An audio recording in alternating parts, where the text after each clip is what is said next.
So guys Shiva పంచాక్షరి శక్తి గురించి మనము ముఖ్యంగా ఇప్పుడు అయితే మాట్లాడుకుందాం.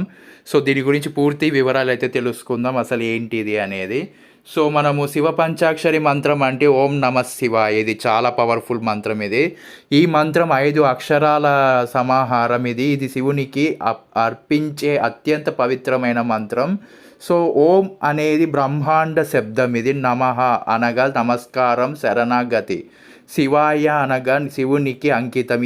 ఈ మంత్రాన్ని జపించడం వల్ల మనస్సు శాంతిగా ఉంటుంది. ఎందుకంటే మనకు ఉన్న టెన్షన్స్ అన్నిటినీ ఈ మంత్రం అయితే చదివినామంటే మనకి చాలా ప్రశాంతంగా పీస్ఫుల్గా అయితే ఉంటుంది. సో మనం ఇంకా తెలుసుకుందాం దీని గురించి, ఎందుకంటే చాలా మంచి మంత్రం ఏదన్నా ఉంది అంటే అది ఇదే.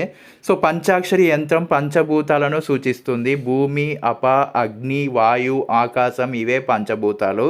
5 అక్షరాలు. ఈ 5 అక్షరాలు భూతాలకు ప్రతినిధులుగా ఉంటాయి. సో ఇది వచ్చేసి ఈ మంత్రం శరీరంలోని 5 శక్తి కేంద్రాలను శుద్ధిపరుస్తుంది. సో ఇది మన కర్మలను స్వచ్ఛం చేస్తుంది. సో శివుని అనుగ్రహాన్ని పొందే ప్రాథమిక మార్గం ఇదే. ఈ మంత్రం అయితే జపించాము అంటే కొన్ని వేల సార్లు, కొన్ని కోట్ల సార్లు జపించాము అంటే ఖచ్చితంగా శివుని అనుగ్రహం అయితే మనము ఈజీగా హ్యాపీగా పొందొచ్చు. సో దీన్ని జపించడం వల్ల చెడు శక్తులు దూరం అవుతాయి. ఈ మంత్రంలో ఓం అనేది పరబ్రహ్మానికి సంకేతం. సో శివుడు అంటే శుద్ధమైన జ్ఞానం. ఈ మంత్రంలో మానసిక బలాన్ని పెంచుకోవచ్చు.